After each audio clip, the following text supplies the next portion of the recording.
League One is back with a bang as the opening weekend saw 12 matches, 34 goals and lots of entertainment as the EFL returned for the 2025-26 season.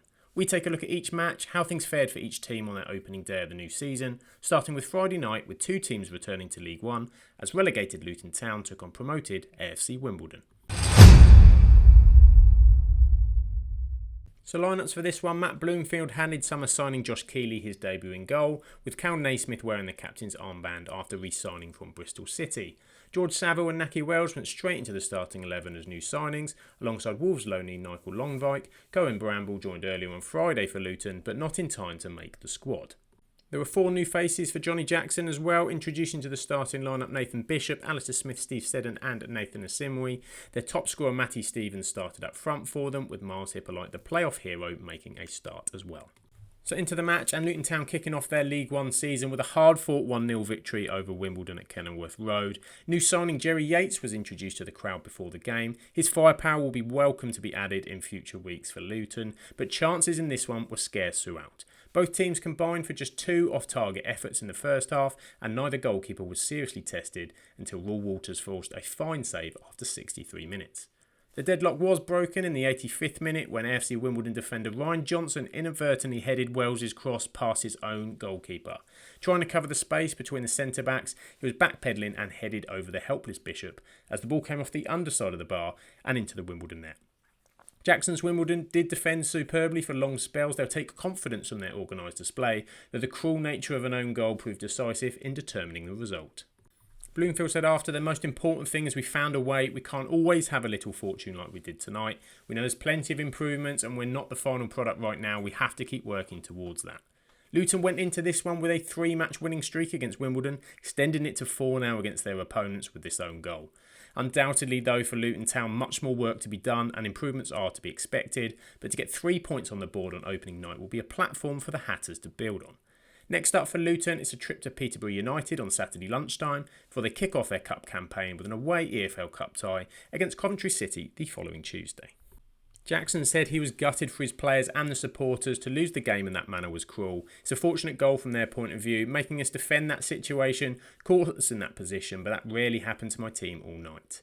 Now, the last time the Dons were in this division, they suffered a 27-match winless streak, which led to their relegation. But defensively here, they resumed with their impressive rearguard performances they showed in League 2 last year. But very little going forward, that will continue to be the concern as they challenge the step up to League 1. AFC Wimbledon will return to their Plough Lane home on Saturday in front of their home fans before a midweek trip to Priestfield and League 2 Gillingham in the EFL Cup. Cardiff City took on Peterborough in a lunchtime fixture, handing debut starts to 3 youngsters, keeper Matthew Turner, centre-back Dylan Lawler, who graduated through their academy, and attacking midfield prospect Joel Caldwell. With Caldwell featuring previously from the bench in 23-24 season, he'd spent last season on loan with Cheltenham and Exeter. There were 3 debutants in the starting 11 for Peterborough: David Akagbru, Brendan Kayler and Declan Frith, all making starts. Notably, new goalkeeper Vicente Reyes was on the bench, didn't feature, with Nicholas Bilakapic staying in goal. Expectations at Cardiff is for them to respond to their relegation to the 3rd tier, but their opening half was frustrating and saw them a goal behind at the break. After consistent pressure down the right, Joel Bagan clumsily barged into Declan Frith in the box. Bradley Hinven then stepped up to dispatch the penalty coolly, Peterborough's first shot of the match that found the net.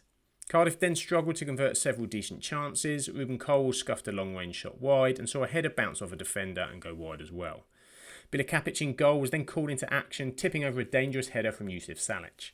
There was a way back, however. 3 minutes after the restart, Cardiff earned a free kick on the edge of the box and captain Ruben Colwell struck it sweetly, a fantastic strike into the top corner, cancelling out the deficit. Teenager Capaccio then sealed the comeback. A swift Cardiff move down the flank sets up Ollie Tanner, teeing up the teenage right back Capaccio. The 18-year-old rifled his first senior goal into the back of the net and Cardiff turned the game around. Following that second goal, Peterborough tried to inject some fresh legs. Gustav Lindgren nearly level but saw an instinctive save from Turner keep the lead intact. 3 points for the Bluebirds. New manager Brian Barry Murphy said Colwell's free kick was top draw, a true captain's moment. We want to push him to fulfil even more of his potential in this youthful squad. This was Cardiff City's first league game in England's 3rd tier since a 1-1 draw with Crewe back in May 2003. With this victory just their second in 8 opening day matches in recent years. Second half reaction will please Barry Murphy. The home fans responded to the high pressing style and the free kick lit the touch paper towards a very important opening day win. Cardiff are back in action on Thursday night next week, an away fixture at Port Vale, before hosting Swindon Town in the first round of the League Cup on the following Tuesday. Darren Ferguson admitted he was pleased with his side's energy and attacking intent, but he lamented 2 lapses from set pieces that cost them in the game, saying that they need to work on tightening up defensively. Peterborough have now lost 5 of their last 6 away league games against Cardiff, and they'll be disappointed to let a 1-goal lead turn into nothing in South Wales. From their view, they look second best in midfield. They did struggle to create chances from open play. A few positives being Ahimvian's composure and a decent showing from their keeper Bilikapic, but much more control and threat going forward is needed. Another challenge awaits Posh next weekend with a lunchtime kick-off against a relegated side in Luton Town, at home again this time, before a League Cup tie yet to be decided between Accrington or Oldham. Blackpool versus Stevenage in the first of the Saturday 3 o'clockers. Steve Bruce naming a strong lineup with some fresh faces. Goalkeeper Bailey Peacock-Farrell making his full league debut after joining in the summer. Michael Hickwey and Fraser Horsfall new signings in the backline. The midfield saw the exciting league debut of George Honeyman, while up front Ashley Fletcher partnered with Niall Ennis, continuing as key attackers for the Seasiders. Stevenage's manager Alex Revell fielded some new recruits. He had goalkeeper Philip Marshall in his first league game for the club. Defence saw Dan Butler and captain Carl Pelagiani leading a solid back four. Midfield featured Harvey White alongside Dan Kemp, and up front Jamie Reid, last season's top scorer, led the attack for Borough. Blackpool had a dream start, taking the lead in just the 6th minute. Debutant George Honeyman smashing a first-time strike past Marshall, capitalising on a defensive mix-up, marking his first appearance with a goal. Within minutes though, Stevenage had responded, a loose pass from Fraser Horsfall gifting striker Jamie Reid, an easy finish at the back post to level the score. As first half injury time approached, it was Reid who struck again, this time from the penalty spot after a late handball to give the visitors the lead heading into the break. Second half saw Blackpool chase a way back. Just early on, a misplaced pass from Peacock-Farrell had allowed Dan Kemp to seal a 3-1 lead for Stevenage following a counter though, and late in the game, Blackpool earned some more hope with Niall Ennis finding the net from close range, set up by a smart through ball from Jordan Brown, but it proved only a consolation. Despite a spirited comeback attempt, Blackpool couldn't break down a resolute Stevenage defence in front of the Bloomfield Road crowd. Steve Bruce lamented the early defensive lapses, calling it frustrating to turn up at home full of confidence only to give them soft openings, but he did praise Stevenage's clinical edges as the difference. In opening matches, Blackpool were unbeaten in 9 of their last 12 openers. They'd scored at least 2 goals in 6 of those games. While they scored twice here, they succumbed to a somewhat unexpected early day defeat. Honeyman's goal after 6 minutes was the earliest strike on the opening day of a league campaign since Keegan Parker for Blackpool scoring against Chesterfield after 5 minutes on the opening day of the 2005-2006 League One campaign. Blackpool are next back in action on Saturday the 9th with an away trip down to Exeter before returning home to play Port Vale in the EFL Cup. Alex Revell was delighted with his team's composure, paying tribute to the forwards Jamie Reid and Dan Kemp. Said both lads are outstanding in transitional moments. Their movement and finishing have really come on in pre-season. Coming into this opener, Stevenage had lost 8 of their 10 League One Matchday 1 fixtures, previously without a win since a 2-1 home success over Bury back in 2019. Beating a side like Blackpool gives them belief that last season's playoff push wasn't a one-off.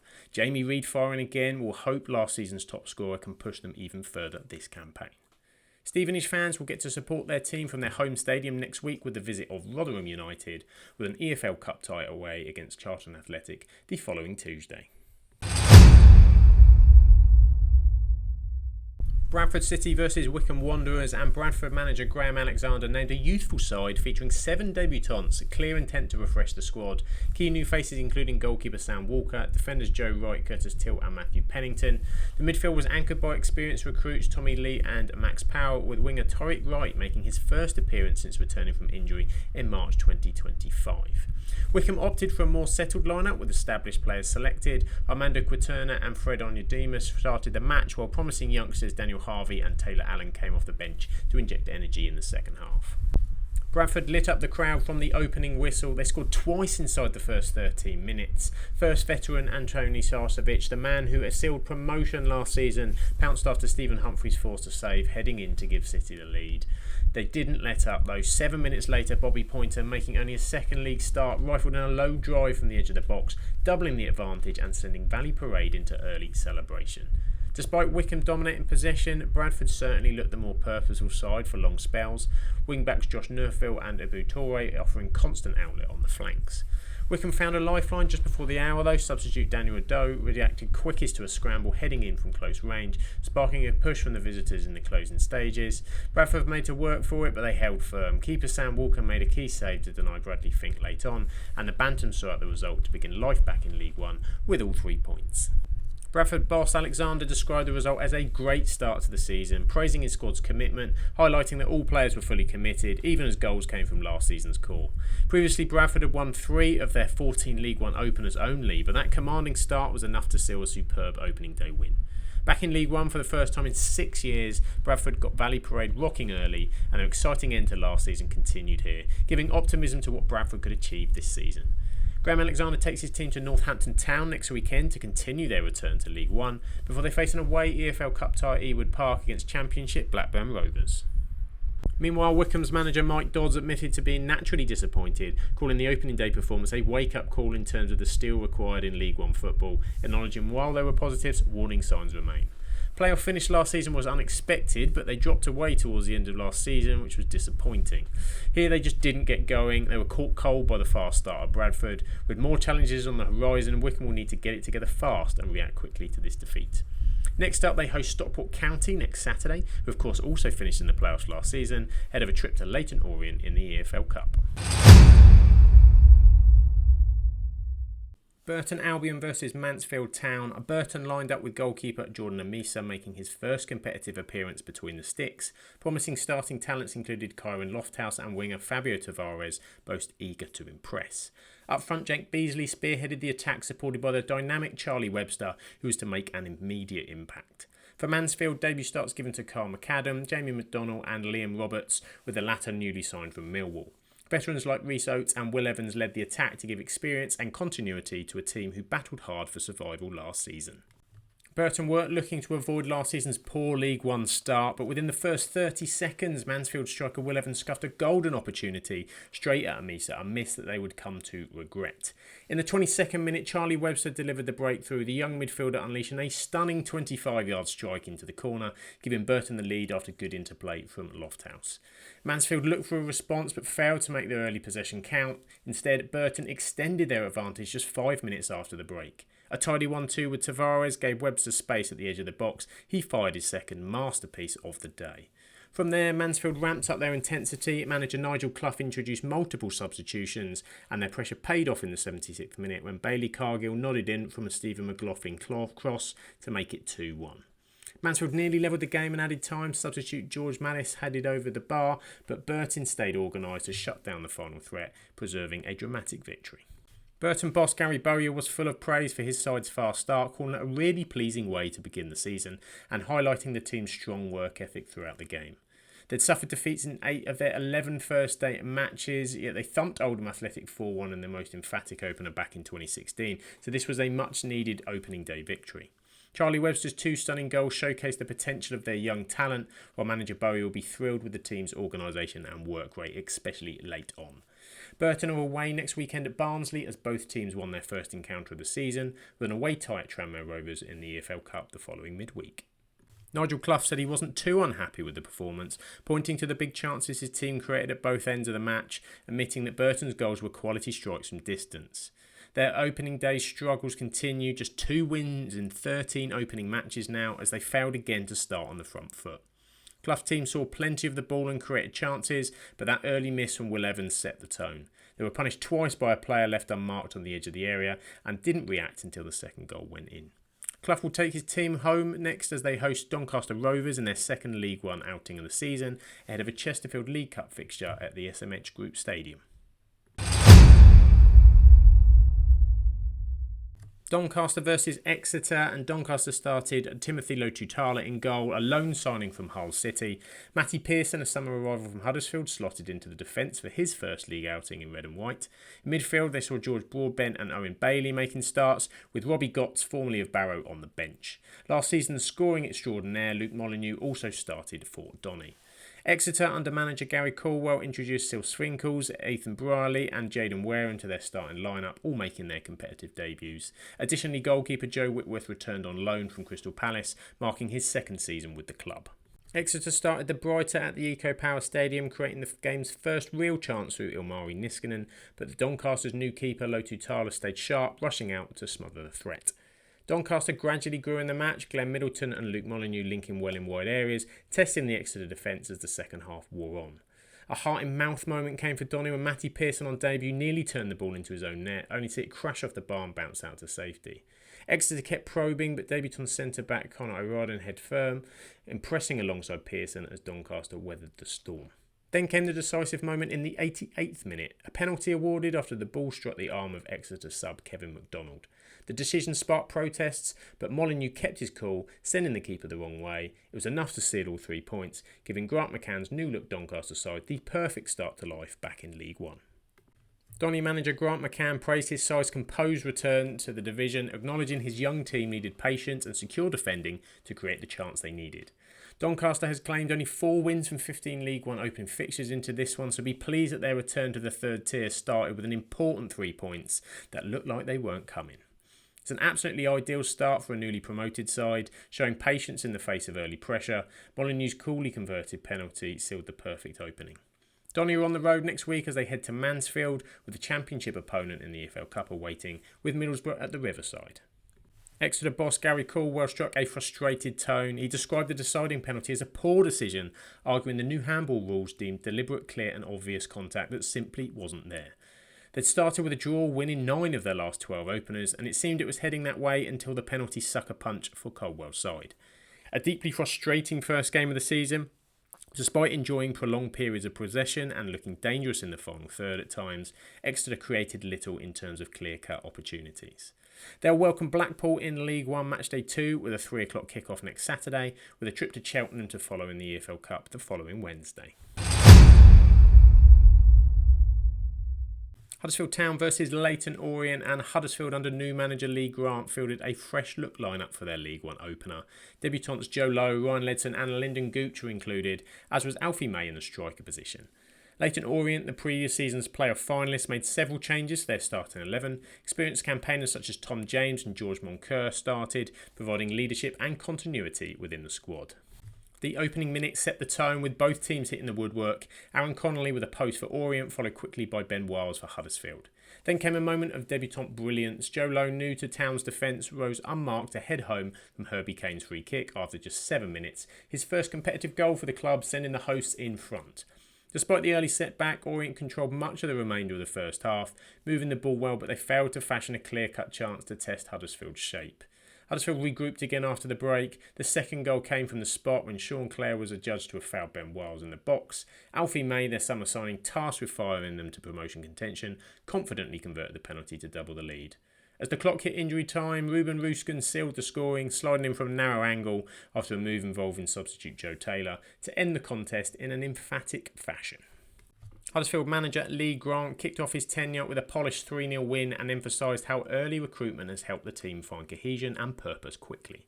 That's 6 wins in 8 matches for home openers for Huddersfield. For manager Lee Grant, the result was a statement, a win built on a new identity with new signings showing plenty of promise. Alfie May has now scored on his debut for 3 of his last 4 EFL clubs, also Cheltenham and Birmingham, while no player has scored more goals than him in the EFL since the start of the 2023-24 campaign with 40 goals.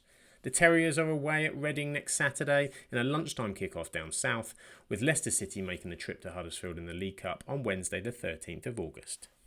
Leyton Orient's head coach Richie Wellens issued a candid apology to supporters, lamenting a lacklustre, immature display despite facing a freshly reconstructed Terriers squad. As opening games go, that was far from what Orient fans would have been looking for. After an impressive run to the playoffs last season, this was far from the performance required. Many will come to Huddersfield and suffer similar fates though, but they will need to get their home fans behind them and look to put this early setback to a rusty start. Orient have a run of 3 straight home games next, with Wigan in League One and Wycombe in the EFL Cup, both visiting Brisbane Road in the next 2 fixtures. Lincoln City took on Reading as manager Michael Scabala handed competitive debuts to Riley Towler and Sonny Bradley, integrating them into his 3-5-2 formation. Rob Street returned from a successful loan spell at Doncaster. He led the attack with Jack Moylan, making his first start since recovering from injury.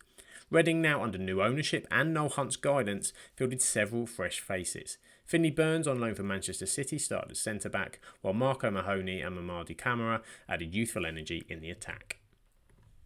Lincoln started the match with a disciplined shape. They allowed Reading to control possession early on without creating anything clear-cut. Against the run of play somewhat, the breakthrough came in the 21st minute. A long ball from goalkeeper George Wickens found Rob Street, and the striker took full advantage of a fortunate deflection, sliding the ball past the keeper and giving Lincoln the lead. Reading almost hit back straight away. Lewis Wing struck the post from distance, and Camara followed up by putting the rebound in the net, only for the flag to go up for offside. Lincoln nearly doubled their lead before the break when Street went close again, but Reading just managed to recover in time. The second half, it was a compact performance from Lincoln, but they punished Reading on the counter. Just past the hour mark, substitute Rico Hackett, who was excellent, played in by Conor McGrandles and slotted home calmly to make it 2-0.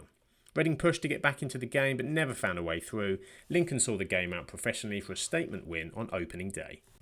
Lincoln boss Skabala hailed a flawless opening day display, said it's a perfect start to the season, strong contributions from new signings Towler and Bradley on their debuts, also praising striker Rob Street for his composed and clinical finish. They now won 7 of their 10 openers in League One, as they've started well in recent years. It's the perfect start at home. They were well organised, clinical and looked like a team that's carried momentum from last season. Street marked his return with a sharp finish, while Rico Hackett capped the performance with a composed second. Lincoln have consecutive away fixtures up next as they head to newly promoted AFC Wimbledon next Saturday before they travel to Harrogate in the EFL Cup the following Tuesday. Reading manager Noel Hunt didn't hold back. He said, "We're disappointed. There was a blatant shove on O'Mahony and a wrongful offside call which changed the game." He said, "Well, adding there's still much to look forward to despite today's setbacks." Frustrating afternoon for Reading, who saw more of the ball but they couldn't turn that possession into goals. They struck the post through Lewis Wing and that goal disallowed from the rebound. Defensive lapses cost them. Finley Burns there gifting the opener. Reading host Huddersfield next Saturday lunchtime, looking to bounce back in League One, with a fairly local EFL Cup tie away at Portsmouth at Fratton Park to come the week after. Plymouth Argyle versus Barnsley. Plymouth fielding 5 debutants in their starting 11. Luca Ashby-Hammond making his first league appearance between the posts. Brendan Muredu, Xavier Amachi, Caleb Watts and Bradley Ibrahim all earned their club debuts. Veteran Victor Paulson captaining the side. Plymouth pushing in to integrate fresh faces into Cleverley's new setup. For Barnsley, David McGoldrick started the match up front, an experienced figure brought in to guide the side under new boss Conor Hourihane. No debutants appeared in their starting 11 though, Hourihane instead trusting experience, lining up in a 4-2-3-1. Plymouth thought they had the perfect start to the season 5 minutes in when Caleb Watts put away a cross and a well-worked attack, only to see it ruled out for coming together with a defender in the build-up. That reprieve turned to delight for Barnsley as on 10 minutes, a teasing Keeler-Dunn free-kick delivery was unfortunately bundled in by debutant Plymouth defender Waredu for an own goal. Not the ideal start to your new club career. Turned into double trouble when a sweetly struck volley from Adam Phillips on the edge of the box doubled the advantage on half hour. Plymouth in truth with more poor defending, hoofing the ball up in the air and failing to clear, but you can't take anything away from the strike. Watts was lively throughout, seeing Murphy Cooper tipping an effort over, then clattered by the on-rushing goalkeeper only to receive no foul. He did get his reward just after half-time, chesting and finishing from some aerial knockdowns to bring his side into it. Things continued to turn though, and Jack Shepherd had a second booking, adjudged to have handled, when the referee initially forgetting about his earlier booking in an end of first half feisty flare-up. It put Barnsley down to 10 for the last half an hour. But Plymouth capitulated defensively again. A Route 1 long ball saw a mix of poor communication and decisiveness, seeing Keeler-Dunn through to calmly finish and take 3 points back to Oakwell. Cleverly said, "It's a lack of conviction in our defensive work really. I think Barnes will be very thankful for the gifts they've received today, and there's something we need to work on in the week. It'll certainly be defending with a little more conviction than we did today." Since the start of last season, Plymouth have conceded more home goals than any other team in the EFL. With 3 conceded today, defending again an issue, Cleverly knows their challenge. With half an hour against 10 men, they would have expected to get back into this with at least a point, but Barnsley, who were not prolific on their travels last season, proved a tough nut to crack. Tom Cleverley will take his Plymouth side to Bolton next week in Matchday 2 for League One, ahead of a home EFL Cup tie as they welcome Queen's Park Rangers at Home Park. Orient said, I think it was just a mad game, to be honest with you. We played some good stuff and we went down to 10. Particularly, I think it was just an opening day, frantic bit of everything game, but delighted to come out the other side. Barnsley have now won 8 of their last 11 opening day fixtures, with this win becoming somewhat opening day specialists. It was a great away win for them, getting behind permanent boss Orient early. They'll be disappointed to lose Mark Roberts to injury, and Shepherd will now be suspended for next week, but 3 points away from home to start will be very well received. Barnsley get their first outing at Oakwell next weekend as the home fans cheer on their team against Burton Albion, getting the chance to do so again the following midweek with Fleetwood Town in the League Cup. Rotherham United versus Port Vale at the New York Stadium, kicking off the League One campaign with a blend of familiar faces and fresh energy for Rotherham. Sam Nom leading the line while Joel Powell and Denzel Hall creating creative spark in midfield. Port Vale, newly promoted and under Darren Moore, handed debuts to Marco Morosi in goal and Yaheem Headley at fullback. Cameron Humphreys returned to face his former club, while Mitch Clark and Connor Hall featured in a dynamic backline. Rotherham started on the front foot in this one. Early efforts from Powell and Liam Kelly testing the Port Vale defence inside the opening minute. They got their breakthrough in the 13th minute. A right wing cross from Joe Rafferty found Sam Nom at the back post, meeting it first time and firing Rotherham into the lead. Nom wasn't done there though. Just before the half-hour mark, he grabbed the second of the game with another composed finish, putting the Millers 2-0 up and in control. But Vale's afternoon then got worse. 3 minutes later, Yaheem Headley dismissed for a reckless challenge on Nom, and on the hour, Connor Hall got on the end of a Mitch Clark cross to pull one back. It set up a nervy finish in the end for the hosts.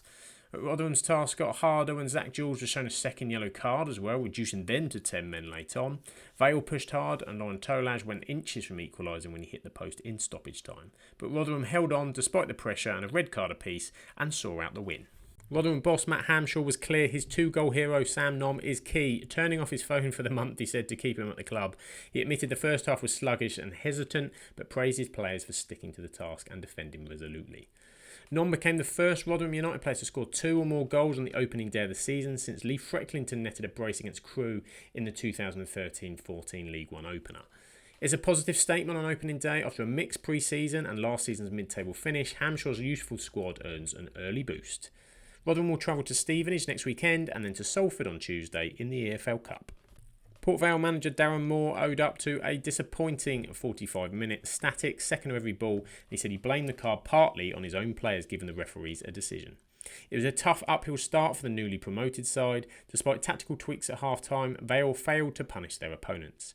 A red card for Headley derailed their second-half comeback momentum and handed Rotherham a space to breathe.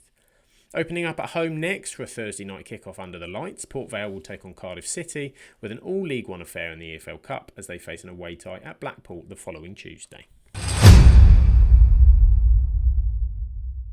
Ryan Lowe's first full campaign in charge began with a blend of trusted names with exciting debutants. Fraser Murray, the summer arrival from Kilmarnock, was handed his League One debut at wing-back. Tobias Brennan, a product of Wigan's academy, earned his first senior league start, rewarded for a standout pre-season. Torres Francois returned from a long injury layoff and new up-front partnership in Christian Saidi and Dara Costello. For Northampton, Michael Forbes, freshly loaned from West Ham, was thrust straight into the starting 11. Alongside him, Wormleyton and Wheatley, 2 lesser-known names, were given opportunities to stake their claim. Captain Sam Hoskins led the team, supported by familiar faces like Cameron McGeehan. Wigan started brightly at the Brick Community Stadium, pressing from the off. Their early dominance paid off in the 29th minute when debutant Murray volleyed home Joseph Hungbo's cross to open the scoring. Moments later, Northampton's Cameron McGeehan rattled the post with a header, but Wigan didn't wait long to double their lead. On the stroke of half-time, Jensen Weir nodded in from a corner taken by Hungbo, putting the hosts firmly in control 2-0. And Wigan could have scored a third before the break. Goalkeeper Lee Burge produced a superb save to turn Murray's free kick behind, but it was just 15 seconds after the restart. It was 3-0. Murray struck again, doubling his tally and effectively sealing the win. Northampton did respond with a brief spark. In the 70th minute, Forbes rose highest to head the Cobblers' consolation goal from close range. Wigan finished the game strongly, however, and should have added more goals, only for Dara Costello to head wide from about a yard in probably the miss of the opening weekend. Wigan boss Ryan Lowe lavished praise on his team. He said the lads were fantastic. To score 3 and perform that way, I thought we were excellent. Wigan's opening day display was a real statement, dominant, dynamic and high on quality. Still signs to improve, a spell of 20 minutes left them a bit flat, but overall the performance showed they're already strong contenders at home if they play like that consistently over the season. Wigan will continue their League One campaign next weekend against Leyton Orient before they host Notts County in the EFL Cup the following Tuesday. For Northampton, Kevin Nolan accepted defeat with no excuses. He said, "We were beaten by a side better than us on the day. Sometimes you've got to take that on the chin." It was a tough start on the road for the Cobblers. They were outplayed in spells and lacked cutting edge despite posing questions from set pieces and midfield pressure. Michael Forbes pulling one back from a corner shows glimpses of threat from their new recruits, but it wasn't enough to shift momentum. Bradford City will be welcome to Sixfield for Northampton's first home game next, with another home clash against Southampton in the League Cup the following midweek. In the final League One game on the Sunday, it was Stockport County versus Bolton Wanderers. Dave Challoner handing competitive debuts to Malik Mothersill, Nathan Lowe and Joseph Aluru, integrating them into a 4-2-3-1 formation. It will be wanting to build on the great run to the playoffs they had last time around. Bolton, now under the guidance of manager Stephen Schumacher, introduced 4 new signings to their starting lineup: Teddy Sharman Lowe, Xavier Simons, Amario Kozia-Dubry and Mason Burstow, setting us well up in a 4-2-3-1, aiming to build on their unbeaten pre-season. So Edgeley Park was ready for their League One opener in front of a lively crowd. The game started with both sides probing for early chances, but neither managing to break the deadlock in the opening stages. Mothersill made an instant impact on his debut just before half-time. He found space in the box and fired a deflected shot past the Bolton keeper, giving Stockport a crucial 1-0 lead going into the break. Bolton came out in the second half determined to find an equaliser. They pushed and pushed, creating some promising chances, but Stockport's defence remained solid, led by goalkeeper Corey Adai, who made several key saves to keep the visitors at bay. Late in the 89th minute, Stockport put the game beyond doubt. Carl Wootton rose highest to head home a precise free kick from Danny Andrews, securing a 2-0 win for the home side, with the assist from Andrew coming a day after he signed a 1-month contract with the club. The victory was a perfect start for Stockport, combining a very solid defensive performance with key moments of attacking quality.